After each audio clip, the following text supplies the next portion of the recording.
the sound. It's the Music in the City radio show. You got your man One Coke in this thing. You already know what it is. And putting it down on your freshness. It's your boy, DJ Fresh Fizzle. And don't forget about me, your boy KL, the Lyrical One. Music in the City radio show. Every Tuesday from 12 to 2 p.m. Let's go.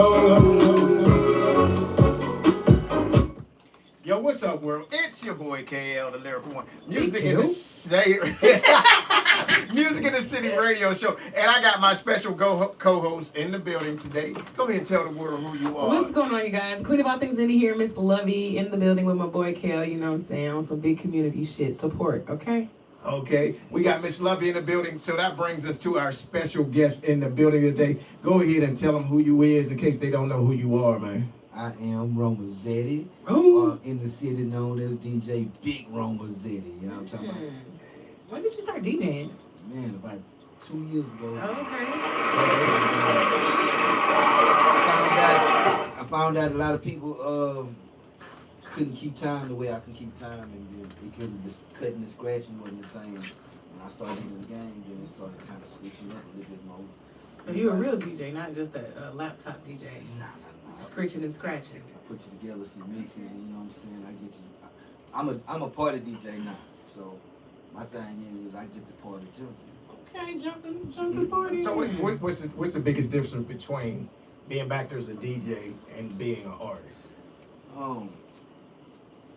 A DJ, you putting your thumb on the crowd, right? Mm-hmm. And the crowd is hard to goddamn me to you know. I ain't gonna say hard. The crowd came to do one thing, to party. Right. You feel me? So when they come to party, you gotta just kind of know what they want to party to. They already drinking or whatever. They came and did whatever they got. Their party favorites happening. So I just start kind of getting on whatever they want. Of course, the most popular songs, and then people like mixes too. You feel right. me? So they love to hear some old shit that's kind of coming in with something that they ain't heard before, but something they can recognize. So I've been doing that in my other six. So as an artist, DJ, promoter, who's seasoned, you know what I'm saying? Who's seasoned? What do you see, like dealing with the younger generation and the music? How do you have? She can go ahead and say the Wyans. So how is it dealing with them, and how do you relate with the younger crowd? I try to relate with them by giving them chances to perform and stuff like y'all do. Mm-hmm. But the thing is they a lot of people lack consistency. Right. And without the consistency, they're not actually able to keep on doing anything. Right. So if I can build anything around them guys. Right. They won't consistently feed into it to help it grow. Right. And that's a lot of things with the YN. So, yeah, that generation, it wants that instant gratification. Yeah. Well, it comes from us too. Our people too. We got a bunch of people our ages and they not even, because nobody's focused on the like you guys is looking at the bigger picture. Right. Collaboratively. We can do this here, put the shit together, man, and then move as a unit, grow. Right. You know what I mean? Crazy work. If God bless everybody can keep on doing that kind of shit, then growth is possible. But then you got the people that don't play well in the sandbox and they like to do their own thing, and it limits people ultimately. You said it. You're definitely right. That happens. It limits the person, exactly the person who don't want to play well, but then whatever they contributed to as well. I call it herding cats. And I'm out the herding cat business. The way I got out the herding cat business is, I only do one show per quarter. I do one big one. I'm probably not going to do my next one till Fright Fest at the Haunted House. We doing Fright Fest again this year. It was cold last year. But you know what I did? I excluded the why in excuse. Time slot. I started doing time slots. If you're not available for your time slot, you skipped. I don't care. I ain't putting you at the end. I ain't doing nothing. I don't care how much you paid. I don't care who came. I don't care your mama, your auntie, your cousin. If you ain't there for your time slot, if you was outside smoking weed, skip. Right. Done. That's what I did. And you should, because we essentially are the last line of defense for development. Facts. And that's being professional, That's- showing up on time. Ooh, You know, we have an artist check-in at 8:15 for Jamming the Cramming. And I email it to every artist, and they know, and they still don't fucking show up Right. for the artist check-in. Till 9 o'clock. And then So, and not even send their music development. over. Like, yo, they don't send their music over nothing, right? Bro, We bruh. have the music saying. Bruh. I'm just Play reminding you about myself. No, but this is a different situation. Like Nah, for getting real. music in is like abominable. You know, like you just can't do it. Like, Why are you here, sir? and it's Some speaking drinks? You gotta send a. That's the big question that I start asking everybody. Like, what are you doing it for? Like, what's your purpose of doing it? And if your purpose don't align with what we talking about over, you know what I'm saying, then respectfully, y'all can just do what y'all gotta do. We're gonna keep on doing what we doing. Because a lot of people don't have a full focused goal in what they're doing. Like, you know what I'm saying? I can't speak on present company. I can only speak about what I've seen with the younger artists or the lesser developed artists. You feel me? Because it's not always the young ones, you know what I'm saying? We got older guys that just stuck into They don't know how to send a show set. I'm gonna bring you back to the CDs. I don't care you don't want to buy no CDs. Right. I'm gonna give you CDs. And you know, and I ain't gonna say that that's a good thing or a bad thing, because merch is always a great thing. Facts. But the new age may not accept it the way that our age group may accept it. You know what I'm saying? So I could say, you could tell me, give me the CD, because I remember the CDs. You feel me? But what about the people that never seen the CD, that look at it as bullshit? So you know how you get around that? You know how you get around that? What I do with my artists, when I press up CDs, they be like, I don't even got CD player in my car. Okay, that's what our QR code's on the back. Go ahead and scan that fucking QR code. But you gonna buy the CD? You got hardware going on with the product that Right. can't be used. Right. Exactly like the LPs. You feel me? The LPs are just stuff for memoriables or whatever. Of course, if we're gonna use them as memoriables, you use them as that. But the consumer ain't understanding that. They only gonna do that for the fan. If they're a fan who they are, let's say Drake do this. Drake say, I got this. Matter of fact, he had them little small little mini CDs that you put on the so him pushing that there with his fan base, it allows that kind of people want to plug into that and get it. A USB. Yeah. The same. But that kind You'd be surprised now. Vinyl is actually Coming buying back, vinyls now, so yeah, it's really but like the CDs are obsolete, literally obsolete. Well, you know? well, the labels vinyls got them CDs out the car. They like my boy DMR. Shout out my boy DMR. DMR got a whole goddamn. He still got crates of music over there, and he go buy music the same way still. You know, because it go down. But those are, you know what I mean? We talking about the artists now. No, for sure. Yeah. Now the artists need to be able to tap into a market that's widespread, rather than something that keeps them niche. You understand what I'm saying? I think that's opposite though, because the whole like marketing wise, you want to find your target market and then you focus on your target market because it's like more concentrated and you're gonna get more results than fishing around to other markets that you might be 40%, 50%, and then that percentage, if you put it into people that you know want it and let them grow. You grow your niche. Build your I fan agree base. with you. That's exactly what I'm saying. By engaging the people right here, right now. But you know, these YNs gonna give you a whole lot of. I don't have CDs. We're going back to the CD point. That's why you have your backup, the DSP, your website. Hey, drop your music on your website and make them go get it. Those are the things that needs to be pushed in. Yeah. You feel what I'm saying? Those are the things that the artists need to understand and have. The other stuff is just, you know, that's once they get more developed into their game. Then they'll start understanding that merch is merch, but nigga, you need to have merch that people can actually go get that likes your music. You need to have merch that you can actually wear. You know how many people came up and gave me some bullshit ass shirt that all I'm gonna do is throw in the trunk of my car and use to cut my grass. Exactly. your merch gotta look good. And that's my if you point. want me to wear it, it gotta look good. I'm sorry. I'm not giving Miss Lovey no shit that I know she gonna throw in her trunk and use as a rag or something like that. Those are exactly Bloody the same. nose. You're on the same page. You understand? It gotta be going, but trying to make people think retro is not gonna make the new people feel like what's going to go forward. Well, I'm looking at it. I'm looking at it. There's The numbers. There's like I was gonna say that there's niches of people. There's people that consume music that way, and if you have those people in your target market, then now you have something to give them. Exactly. You know what I'm saying? Analytics. Know your analytics. Facts. So that's all the discussion. It'll go across though. So generation.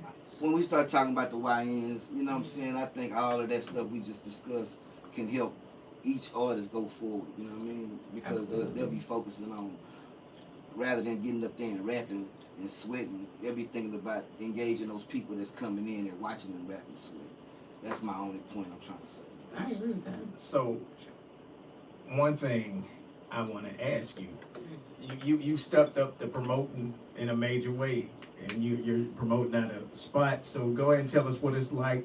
What's that experience for you has been like, and tell us the vibe of your club, and what do you want people to take out of it when they step into a Rome promotion, man? So it's Panther Life Global Promotions, and we working with Legacy Bar and Venue. You know what I'm saying? They're a cool bar band, Pal.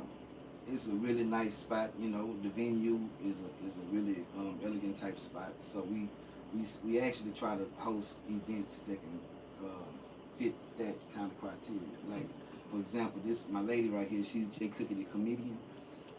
We're doing her show July 19th. You know what I mean? And we're gonna bring in a headline. Well, actually, she's the headliner, and I got 4 more other openers. No, actually, these guys are some headliners, man. They're the guys that. So it's a really good show we playing for everybody. And of course, I'm gonna be doing my little curating. Do we get tickets? Well, come on, I can't even see y'all. What's up? I just happen to be here, so if I can come up on some tickets while I'm here, you know what I mean? Trip worth made. That's all I need. You know what I'm saying? Love me some chuckles. Yeah. And we're just trying to get people in the building on stuff like that. And of course, I throw events for artists to perform. Right. We've kind of been backing up off of the pay to perform thing. It's been more like by choice. Okay. And if you got a couple dollars, we'll work with you on some stuff. But other than that, it's more or less like the party vibe. We want the people to come in and have a good time. So it's more, Yeah. And that's over at 630 South Sam Houston Parkway, the Legacy Bar and Venue. Yeah. I'm over there on Fridays. Hey, on Fridays you had that K Reno B-Day bash, man. That thing was a monster. You know what I'm saying? So, who do you like working with more? Do you like a mainstream artist to come in the building? Because that brings different type of headaches than it is than just having like a performance show. I mean, you made me think about it. I'd rather an artist who wants to see us win. I don't be tripping, because I've met somebody who, we booked J-Dog. We had young J-Dog. We had Point Blank after K Reno. You know what I'm saying? And the idea of everything, we just want somebody to be able to promote the show with us, help us bring back whatever we spent on the front to be able to get, you know what I'm saying? To get it back at least through the door or whatever sources that we put in place to get our money back. You know what I mean? And the reason I went that route, because I'm always thinking 2 steps ahead, I wanted to give you your flowers. The reason I wanted you to, drop some of the names, because we don't really have to drop names, but the reason I wanted you to do that is because when you book a headliner, the headliner is in the building when the other artists perform. And that, to me, that's a big thing, because I've been to shows where they'll book Zero and then Zero will come. I'm not talking about Zero, it's the promoter. Zero gets there at 12 o'clock and you already had 18 artists perform. He didn't get to see none of them, you know what I'm saying? So that's what I like when K Reno's there, he's in the building watching everybody perform. When Point Blank's in the building watching everybody perform, you know what I'm saying? That whole SPC, shout out to them. Yeah, they look different, man. I give them their card, man. They Right. came in and they actually worked with me to make this shit a good success. You know what I'm talking about? K is actually special. Yeah, because and Murder One. I can't leave Murder Oh, One. yeah, shout out to Murder One. Bro, man. But I cannot stand when you go to a show and then the artist, the mainstream artist, wasn't there to see anybody perform. What are they getting out of it? Hey, one time J-Dog is always showing love. We was at Winters, Pasadena. J-Dog was there early, and I sat there and watched him sign somebody he seen perform. He didn't know this man from a can of paint, but he gave this mug some shine. With that Right? Yeah. Right. That's what it is. So That's that's the whole supposed to purpose happen. why we try to bring somebody in the building. Like we like A for lot of the, these I'm sorry. Go I ahead. was gonna say a lot of these artists are not like there for that though. You know, like some people, like you said, is about the bag. They really Right. interpret that, and that's why they come. They come for the minimal. They do the bare minimum. They don't promote. You know, like we had a situation with B.F.B. the Pac-Man. You know, he Yeah. was supposed to. We were doing the opening competition with Right. him. You know, and he ended up wouldn't post. You know, wouldn't support. It's like. You know what I mean? So it didn't make sense to me because why would you not promote the show that you're performing at? You know, like you want your people to do that just because you just get in the bag, so you don't care. people get Hollywood. Well, Miss Lovey, Mm-hmm. I'm the hottest artist in the city. Matters My not. music is fire. Matters not. I walk up in the club with my 2 people, but you should be booking me and paying me Facts. $500 $750. because you I'm brought. not doing no more free show. Look! You brought 2 people in. I brought my cousin and my videographer with me. You know what I'm saying? You should be paying me $500 because I've been doing this for 7 years. Man, get the hell on up out of here. If you can't bring something to my door and to my bar, you ain't getting paid shit. Just because your music is dope. Like, they really think that though. Like they think that because their song is dope, that they should be compensated. Like you know how many dope songs is out there? Facts. And then you don't even have the BMI done. You don't have the ASCAP done. But you want me to pay you to come and perform at Jam It or Cram It, which is a live song submission platform, which is you're performing to get in rotation. Right. Where are you going to get paid if your business is taken care of? It's really crazy work. So you dropping a new project? Oh, I didn't get that email. I don't know why I didn't go through. But Oh, shit. yeah, send it to me again. But you got new music. So how has your music changed from back when I first met Rome? Not what that was like 2013. How has your music changed from then till now? Well, the music, it's all growth. You feel me? Right. Everything is growth. Of course, I've been putting out music since '99. Yeah. Yes, sir. Yes, sir. So I got group albums, and then actually this is my 4th solo project. Thank you God. And I think the one thing I can give people is growth on this album. Like I got half of it, most of it clean music. Something that you can ride around and bump. It's heavy basic, it's bass ready, musically. Some bitches tight. You feel me? And then on top of that, I'm throwing my lyrics out there. Like you feel me? I'm not playing with it. I got socially conscious music on there. A song called "I Did It Again." Green Light. That's the one I sent to you. I'm trying to make sure that bad boy gonna come through. And then I got the one that my leading single is called Internet. Okay. Cause most people do it for the internet. But me, I ain't into that. Are you spelling internet, INNNAT, Well, I'm saying or are you just spelling the internet, like for the song? most people do it for the internet. Right? But me, I ain't into that. You ain't into that. I caught you. I was just trying to see how you spelled it. Excuse me. No, you good. I was trying to see. That was me. I had it. Okay. I was trying to see how you spelled it though, because the way you said it made me feel like you spelled it